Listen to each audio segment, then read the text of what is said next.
Windsor Castle is dressed to the nines, and the French are coming. No, not that kind of French invasion. We're talking about President Emmanuel Macron and his wife Brigitte rolling up for their official state visit. Now, here's where it gets interesting. This wasn't your typical Buckingham Palace affair. Oh no, no, no. Buck House is currently getting a makeover that would make even the Kardashians jealous. So Windsor Castle had to step up to the plate. And let me tell you, Windsor hasn't hosted a state visit in 11 years. That's longer than some of you have been watching TikTok. Welcome back to Royal Cookies, where we serve up the juiciest royal gossip with a side of heart-wrenching humanity. Please remember to subscribe and click on the notifications bell icon, so you will be notified whenever we upload new cookies about the British royal family. So there's Kate, doing her princess thing, all polished and perfect, touring the green drawing room with the French first couple.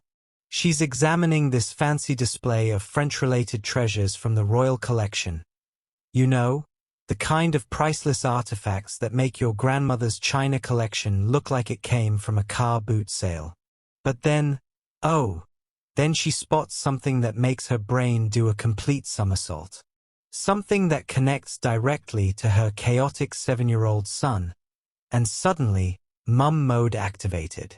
Picture Kate, elegant as always, floating through this room filled with centuries of royal history. She's probably thinking about diplomatic relations, cultural exchanges, maybe wondering if she remembered to tell the nanny about Louis's bedtime routine. You know, normal princess thoughts. And then, bam. She locks eyes with a portrait of King Louis XIV. Not just any old French king, mind you. This is Louis the Great, the Sun King himself, who ruled France from 1643 to 1715. The man who basically invented the concept of main character energy and built Versailles because apparently one palace wasn't enough. Now, here's where Kate's brain clearly went, oh, bloody hell, I should know this one. And what does she do? Does she panic? Does she pretend she didn't see it? No. Our girl Kate looks at this portrait and deadpans. I should know. And just like that, the Princess of Wales just admitted to the President of France that she should probably recognize the most famous French king in history.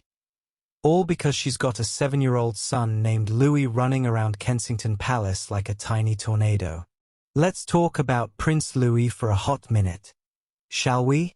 This kid is basically the royal family's answer to Dennis the Menace, but with better table manners and a trust fund that could buy a small country. We're talking about the same Prince Louis who stole the show at Trooping the Colour just weeks earlier, waving at crowds like he was running for office. The same little legend who once gave his great-grandmother the Queen a proper side-eye during her Platinum Jubilee celebrations.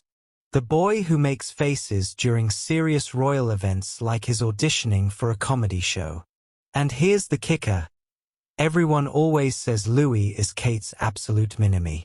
A royal source once spilled the tea to People magazine, saying, everyone always comments on how Louis is the spitting image of Kate. She loves it and thinks it's very sweet. She often jokes that he's the only one of her kids who actually looks like her. So there's Kate, staring at this portrait of King Louis XIV, a man who was known for his dramatic flair, his love of attention, and his ability to command a room. Sound familiar? I mean, have you seen Prince Louis at a public event? The kid's got more natural stage presence than most West End performers. The irony is absolutely delicious. Here's Kate, surrounded by French dignitaries, looking at a painting of a French king who was famous for being extra. And she's thinking about her own little Louis who's probably at home being equally extra in his own 7-year-old way. Think about it.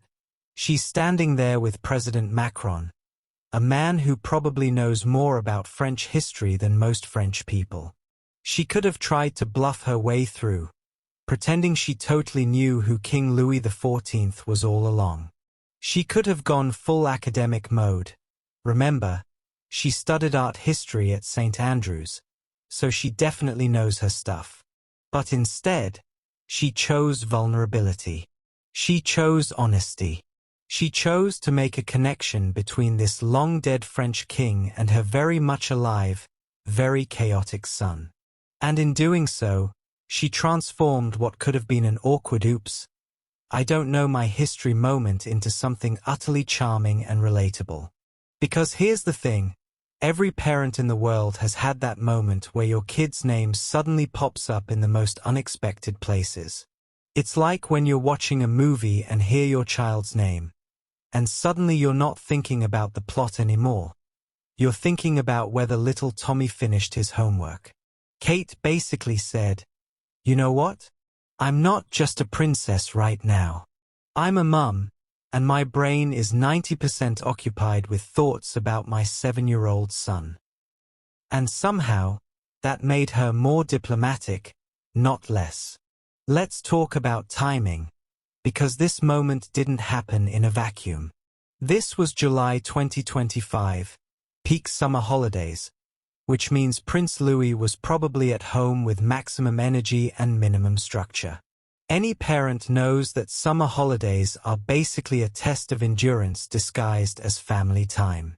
The French state visit was happening at Windsor Castle instead of Buckingham Palace because, as I mentioned, Buck House is getting a renovation that's taking longer than a Netflix series finale.